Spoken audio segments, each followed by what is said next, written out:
Hello पिला माने welcome to express Guruji YouTube channel. पिला माने मु तममान पई आज एक खुशीर खबर नहीं कि आछि।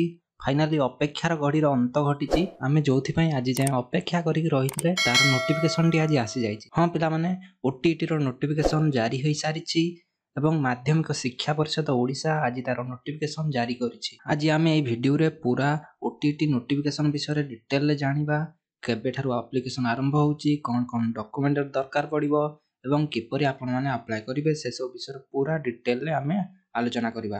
सो चलंतु आरंभ करिबा।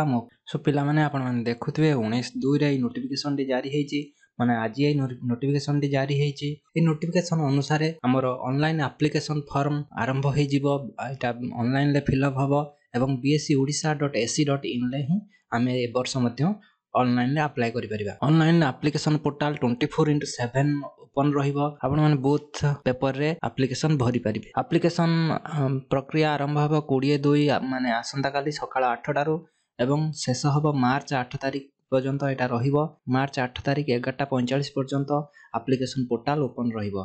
तेणु आपण माने बोथ पेपर 1 एंड पेपर 2 पई आपण माने फॉर्म फिलअप करि परिबे। ए वर्ष एप्लिकेशन फी भी रहिछि जोटा कि आपणकर एक्सिस बैंक इजी पे द्वारा आपण माने पेमेंट करि परिबे। समस्त प्रकार डेबिट कार्ड क्रेडिट कार्ड सब आपण माने यूज करि परिबे, यूपीआई मध्ये यूज करि परिबे। सेति पई कोनोसी चिंता करिवार आवश्यकता नाही।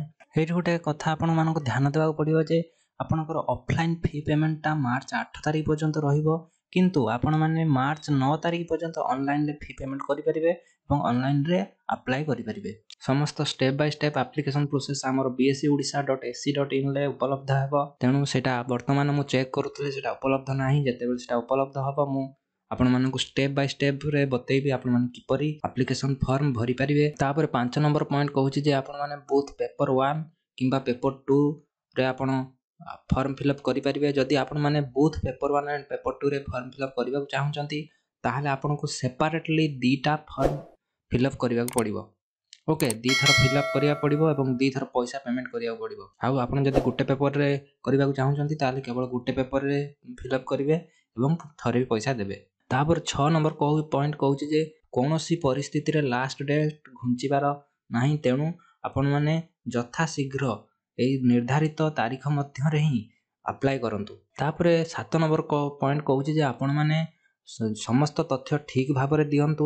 जदि कौन से भूल इनफॉरमेशन आपण देइतले आपनकर एप्लिकेशन कैंसिल हे जिवो। आपण मानक ऊपर भी आज पर रूल्स एंड रेगुलेशन आपनक ऊपर कार्यवाही करा जिवो। 8 नंबर पॉइंट कहूची जे आपण माने जते बेले निजर एप्लिकेशन फॉर्म फिलअप करूछंती ध्यानर सहित फिलअप करंतु, कारण चेंज ऑप्शन नाही। थरे जदि भूल हे जिवो ताकू करेक्शन करिवार कोनोसी ऑप्शन नाही। तेणु सठिक भाव में धीरे सुस्ते फिलअप करंतु एवं निजर एप्लिकेशन टी को सबमिट करंतु। सो पिला माने मु वर्तमान चेक करथले हमर bscodisha.ac.in आपण माने देखि पारुथबे ओटीटी एग्जामिनेशन न्यू करी के एठी आपनकर आसुची ब्लिंक होउची, किंतु आमे जतले वेबसाइट की जाउचंती से लेखु जे नो पेज फाउंड। माने ए इन्फॉर्मेशन ता आज अपडेट हेची, काली पूरा वेबसाइट रे अपडेट हे जिवो। अपडेट हला परे मु स्टेप बाय स्टेप आपण मानकू जणेबी आपण माने किपरि फॉर्म फिलअप करि परिबे। पिला माने वर्तमान सीरियस हे जानतु, पाठ पढ़ा आरंभ कर दियंतु। आमे माने ऑनलाइन क्लास चलीछि, पूरा फ्री रे क्लास होउछि। तम माने जदि पढिबा को चाहूछ फ्री रे भी पढि परिबो। पूरा हमर सर आ मैडम माने पूरा भलो भाव रे पढौचंती। तेनु सीरियस हुंतु, भलो भाव रे पढंतु आ ओटीटी क्लियर करंतु। सो पिला माने एपरि वीडियो पाया पई हम चैनल को सब्सक्राइब करंतु। Thank you for watching.